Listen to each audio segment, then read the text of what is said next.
We were probably the first country that has an AI minister, and there's a national agenda on AI because we, of course, believe that it's going to be part of our lives in one way or the other. And so it's just really kind of inspiring to see people that I've grown up with for the past 7 years do such amazing things already. And I think you're the youngest ever, aren't you, to earn this? How old were you when you finally got your diploma? 13. 13, my goodness me. Dubai was founded in 1833, then just a tiny little fishing village on the edge of the desert, simply a resting place for Bedouins. Fast forward nearly 200 years and Dubai is a jewel in the Arabian Peninsula and one of the 7 Emirates of the UAE, famous around the world as the go-to luxury tourist destination. Home to more 5-star hotels than anywhere else on the planet, where locals once dive for pearls, they now shop in luxury malls and dine in the finest Michelin-star restaurants. But if you think you know Dubai, that this is all the city is about, then I have news for you. I'm Kate Garraway, and in this series, I'm going to meet people that will open your eyes and your mind to another Dubai, the one that is unheard, to show you what this city and its residents are all about. A place where East meets West, where women can and do lead the way, where science is saving resources and selflessness is saving lives. We'll meet people who want to turn what you think about this city on its head and tell a totally different story about Dubai and its amazing people.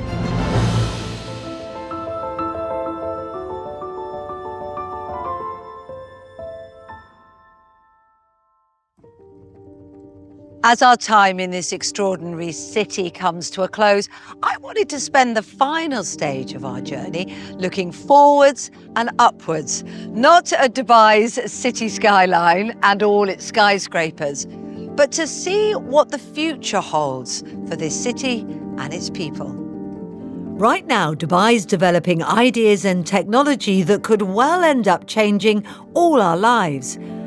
And the brains and entrepreneurs behind so much of this innovation are the young ones. The future here is bright. In this episode, we're going to meet the next generation of Dubai, the young people ready to keep the city moving forward. And we're starting in the classroom. Once a place with few high-calibre schools, Dubai now has a large number of exceptional ones, leading the way when it comes to maths, science and reading. The international schools and quality of education are a big draw to families from all over the world. The city has many top-ranked schools, colleges and universities, with specialisms in everything from computing to cooking, beekeeping to business pitching. And the last one, by the way, is even taught to 6-year-olds. One of the earliest international secondary schools is here, Dubai College. Started as one room, surrounded by desert in 1978 by a Brit called Tim Charlton. Fast forward 45 years and more than half the pupils that leave this school end up studying at the top 1% of universities in the world. And this place isn't unique. There are currently 20 schools rated as outstanding like this across the city.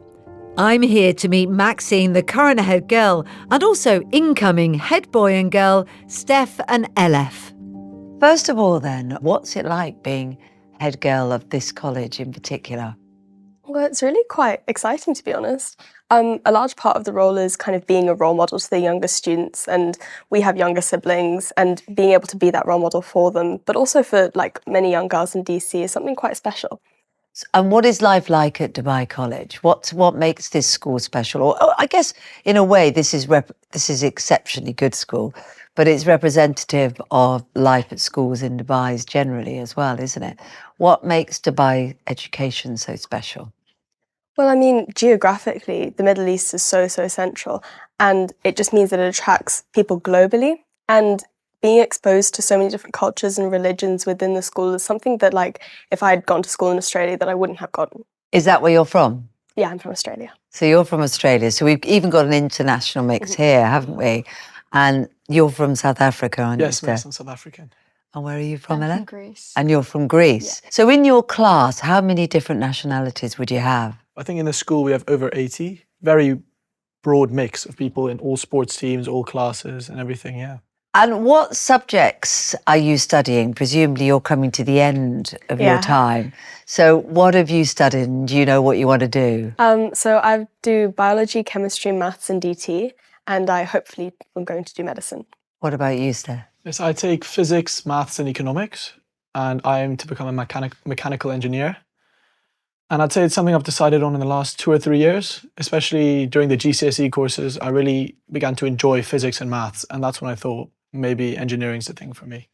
And what type of engineering, if you thought of what sort of job you might like to do? I think I'd like to go into something to do with sustainability, helping with maybe electric cars in the future, improving this technology, making it more efficient, and then also making the energy going into the electric cars being sustainable as well. And what about you? So I take economics, maths, physics, and politics. So Wow. The same At as Steph A-level? plus- Yeah. Same as Steph Crikey. plus politics. I think I want to go on to do something with PPE, politics, philosophy, economics. So we can't take philosophy. We don't have the option to take philosophy here, but I've been kind of self-studying a couple of online courses and just getting to know philosophy through even the politics A-level course, through ideologies and things like that. Is there something about, I mean, it's hard for you to judge, you guys. I can understand that because you've only known this kind of learning. Yeah. Is there something special about learning in Dubai? Schools in Dubai have like a community about them, kind of a ethos about working hard. So what I find is I'll work harder because I know my friends are working harder than I am. So then I have to match that, and then it builds on each other. And I think that's the key behind our success, in my opinion. You haven't got people, in a sense, mocking you for working No, not hard. at It's all. the exact It's the opposite, exactly. Yeah. And I think maybe, now thinking about it, it might be something about Dubai that the fact that so many different nationalities, religions, cultures are brought together doesn't give you a chance to not be connected and have that community. And I think that is such a precious thing because everyone growing up is typically from the same background, from the same... Like if you'd grown up in Greece, If I'd where grown up you're in from. Greece, I'd be surrounded by Greeks, essentially. Even if I went to an international school, it's still Greek kids. So I think the fact that we have this diversity gives us a very unique ability to connect and to flourish, I guess. You must be aware that your school has had great successes. You're not the first year of successful students. Are there any people that we might have heard of that have come through your classrooms? Well, from what I know, obviously I follow rugby quite avidly. And we've got one alumni playing in the Six Nations now. He plays for Italy.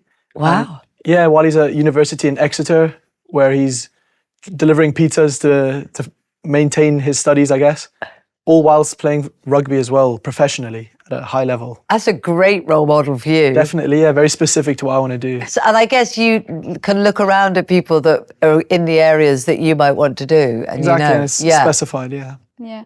I think we had a few years ago, I remember him, he was quite like a few years older than us, Kai Valiavora. He launched a food delivery app in India and that took off massively and now I'm pretty sure he's a millionaire. he's done very well and he did that before going to uni. He took a gap year to do that. I don't know, it's almost hard to not look at, less looking like kind of like at the past, but more at the future. Like there's people in my year which you can just look at and know that they will do really amazing things. And I have a friend who partnered with Al Jabba Optical in Dubai, which is like a glasses shop.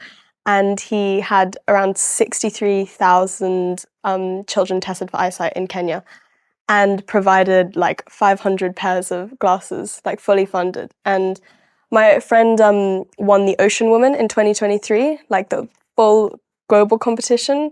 And so it's just really kind of inspiring to see people that I've grown up with for the past 7 years do such amazing things already. Well, the youngsters I've met are clearly bright, seemingly really happy and just loving learning. And they're all fused with that kind of Dubai ambition that you can see will take Dubai forward over the next generation. Dubai's intention to support ambitious young minds doesn't stop when they finish school.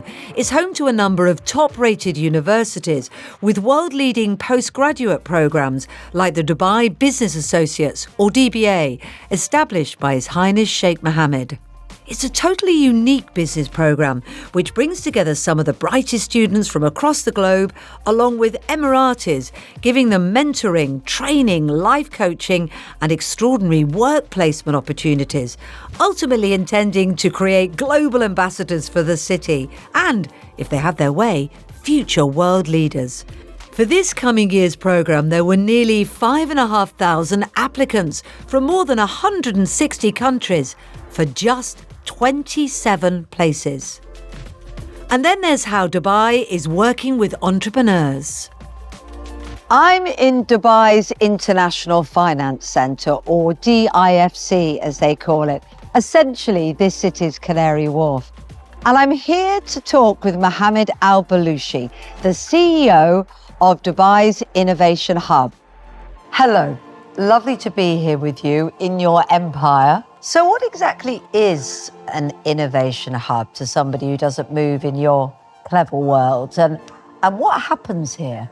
So I think because it's the DIFC's Innovation Hub, the DIFC stands for Dubai International Financial Center, and it's a financial center which was established in 2004 with the prime mandate of diversifying Dubai's economy and positioning it as a financial hub. 20 years in it. We are a well-established financial center that serves the Middle East and North African markets. It was about 6-7 years ago where we decided that we also want to position ourselves as a fintech hub for the region. So you're going to have to explain now what fintech is, financial technology. The way that I look at it, it's of course early stage startups that are using technology to disrupt financial services, or they're using technology to enhance conventional financial institutions by providing their technology as a service. And why are you so particularly passionate about it? What do you think it will achieve in terms of great change for Dubai and for everyone? Sure. I think we as a city believe that the next wave of growth for us is going to come from innovation. It was very clear in 14, 15 that this is an area where we need to focus. If you look at Dubai, it has had, I think, it has always pushed to diversify its economy, from trade to aviation to tourism to finance. And I think in about 2013, 14, it was clear to us that our next wave of growth is going to come from innovation. And hence, His Highness made it clear that each government entity has to push innovation in their mandate. And to us as well, it was very clear that as a financial services center, we've established ourselves properly, that the next wave of growth in terms of job creation, in terms of new, more investment coming into Dubai, would come in the innovation space. Hence, we started looking at building this ecosystem. And yeah, I think the first 2-3 years probably it wasn't as clear. I still remember the days in 2017, 2018, we would have, because if you look at financial technology, they're mainly startups, early stage startups, 1 or 2 guys trying to do something, trying to create something. And when it came to job creation, they weren't, the impact wasn't that big. I think when we recently started looking at the numbers, we have companies that have gone literally from teams of 2-3 people to hundreds of people. We have a company that started actually from our co-working space over here. There were 2 guys. Today they have more than 250 people. Some of the large banks have less people in Dubai than those startups. So I think this shows that this is real and it's going to contribute much more than any other industry going forward. If I was a young woman Yep. with a great idea, what would I do? Would I literally come here, knock on your door and say, I've got a great idea? How does it work? Yes, exactly. Exactly Yeah, that. you could do that. And we have people popping into our offices, and that's why our offices are open. I remember, because you know, the startups, they behave very differently. I think one of the things that we had to realize very early that we cannot treat the startup community the way we treat financial institutions and banks. I remember some of the startups saying that we don't even want offices. We can operate out of coffee shops. We said, fine, we'll create offices for you guys that look and feel like coffee shops. they're open, and there is collaboration, and anyone can come and operate and enjoy themselves over here. And literally, yeah, we have people that would walk in with an idea. They would either ask for setting up over here, they would either ask for being part of one of our accelerator programs, or they would ask for funding, whatever it is. And if you actually want to be part of one of our accelerators, one is our flagship FinTech Accelerator program that's been running for about 7 years. We have a program on metaverse. We run multiple programs on advancing the women entrepreneurs as well. We call it Accelerate Her and Women in Tech. And there's 2 different programs. Is that because you're keen to get more women into I that think so. area? I think, yeah, because still, I think we encourage as much as we can in the region. I think globally, the number of women entrepreneurs is not as much as it should be. Hence, we're also kind of trying to push that mandate. There's a lot of talk at the moment, isn't there, about AI? Yeah. There's a lot of people that fear it. There's a lot of people that celebrate the advantages of it. I know the government here has invested heavily in it, and you've been very much involved with the setting up of that. What do you think is the focus that AI should have? Tell me a little about what you've been working on. So I think from our perspective, I mean, if you look at Dubai, we believe that we should be at the forefront of any technological advancement, be it blockchain when it was. I think Dubai was probably amongst the first cities that had a national agenda or mandate around blockchain technology. Same goes for AI. We were probably the first country that has an AI minister, and there's a national agenda on AI. Because we of course believe that it's going to be part of our lives in one way or the other. In our capacity, we want to build an entire ecosystem for AI companies. Hence, we've announced something called the AI Campus, Dubai AI and Web3 Campus. We envision having everyone, both the producers and the consumers of AI under one roof. Because we want to have all the early stage startups that are building technologies or building solutions leveraging AI. And we, of course, will also have the big tech companies, the Googles, the Facebooks, the NVIDIAs and all, that are producers of AI. But at the same time, we also want to bring in all the conventional players, all government entities under that roof, so they can all collaborate. Because we want these guys, of course, to consume those services and learn. And also we want to make sure there's a market for these guys to provide their services. You've recently had a summit where you get to see lots of good ideas and put people together. What are some of the ideas that have come out of that have intrigued you? I think one of the cool things that we saw is one of the companies called Astra Tech, Astra Labs. They launched a new product which actually enables payments through your palm. It's called Palm Pay. My goodness, Yeah, so you start with coins, we then had credit cards, people use their phones, and now literally just your hand. Exactly. And they actually did the announcement at the event, so that was quite intriguing. So what's Dubai like to be an entrepreneur? Dubai literally offers you everything. It's got the best quality of life, standards of living, the best conditions for anyone to invest, the best conditions to import talent. This is probably the easiest place when it comes to attracting talent. We have companies that would want to come and set up over here and tell us that they actually tell us it's the easiest for them to onboard talent from anywhere. There's no restrictions, and yeah, I think it's fun as well. Mohammed is convinced that if you're an entrepreneur, here is the place to be to get the support and help you need to succeed. And certainly the speed with which he's set up and grown this financial hub is impressive. And you could already see that they have an eye on the future to make sure that Dubai is at the forefront of it. As I mentioned earlier, the can-do attitude of people in Dubai is something that's run through the heart of this series, right from the very start. Something else we've kept coming back to during my time here is food. So the final stop on my incredible journey is here, somewhere that combines culinary delights with the desire to achieve and innovate in the most extraordinary way. It is the home of 16-year-old twins, Maitha and Abdulrahman Al-Hashmi. Hello. Hello, hi, how are you? I'm Kate. Hi, yes, I'm Dr. Wadha Ghanem. I'm the father of the UAE twin chefs, and Thank welcome to our you. home. Let's go. Let's meet them. It's an honour and a pleasure to be invited into their home and into their kitchen, a room where some of the finest and most exciting food in Dubai is currently being prepared. These two are breaking culinary boundaries with their impressive achievements at such a young age, appearing on front covers of magazines, in TV shows, and making waves on social media. Their goal is to put Emirati food on the map with their unique twist on local cuisine. What have we got going on here then? We are doing some gyozas with camel meat. Everything is like Emirati Wow. That looks like camel meat. No, I've never eaten camel meat. fusion. Try today. I'm going to try it today. This is wonderful. I can't believe that you are doing so well in what you're doing at 16. Thanks. I've got an 18-year-old daughter and I can barely get her to put her clothes in the washing. Well, look, I think I better try some of your food. Am I allowed to? Yes. It smells amazing.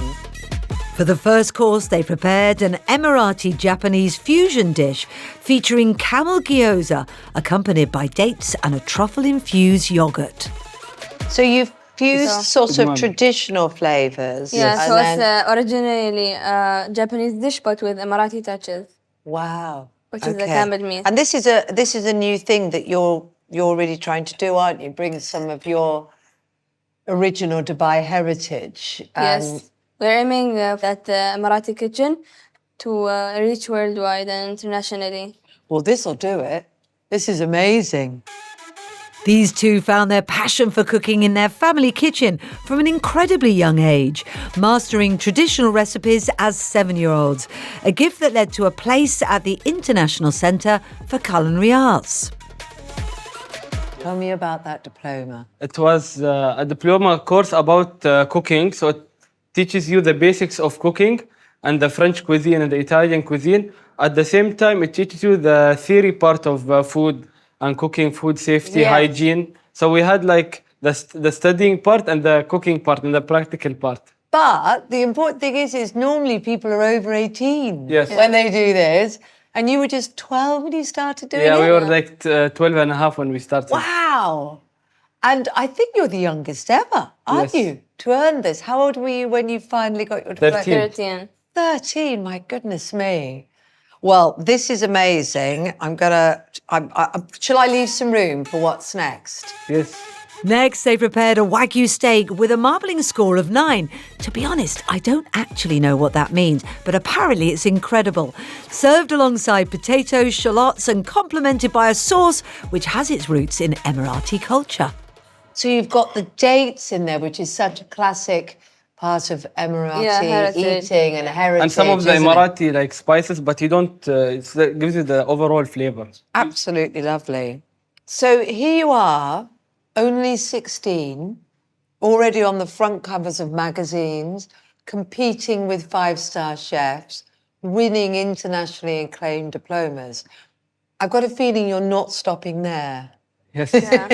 What are your plans for the future? What are your dreams? We dream to, actually our dream is to open a culinary institute, to establish a culinary institute. Wow. To train the Yes. future Yes. chefs. We want to engage Emiratis and locals, youth to enter this industry. Now in Dubai, one of the best restaurants in the world are in Dubai. Now some of the big brands in the world, they start in Dubai and go out to the world. Not like some before it was like brands that will come from London to Dubai. Now it's the opposite. So it feels like you're going to be one of Dubai's best exports in the future. I can sense that. Inshallah. These two 16-year-olds have even started their own gelato brand called Savour. Is that you? Savoir, yeah. It's Is this our your brand. new launch, your Yeah. new brand? Yeah. Wow! With flavours like saffron and karak, inspired by traditional Emirati cuisine. How are you getting your food out there at the moment? We mostly do events. You do Like events. What sort of events do you do? Like, for example, there's Formula One. Dubai World Cup, we did also the Emirati I went gelato. to the Dubai World Cup. Yeah. I didn't have any gelato though. If only I'd known. That's Only what- I'd known at the time. That's a huge international event Yeah. for two 16-year-olds to be cooking at. What an incredible pair they are. I'm trying to think what I was doing at 16. I think I did make a mean spaghetti hoops on toast, but that was literally it. And they are just, the mix of those flavours with the old and the heritage and their new youthful take on it all was incredible. And their ideas for the future too, passing on to the young with their institute. It really does feel like the future of Dubai is so exciting with people like Abdulrahman and Maitha and all the other people that we've met in this episode. The twins are unbelievable, aren't they? And really sum up the spirit of Dubai in its journey up. I set out to discover the unheard stories of Dubai. I think from the mix of cultures to the humanitarian work, I've certainly had my eyes opened, and I hope you have had too. We've also had the chance to meet some amazing people who I found very inspirational. And I guess it's their stories really that make this place so special. And I'm so grateful to them for sharing their stories with us. Click subscribe for our weekly episodes, and you can also listen on all podcast platforms.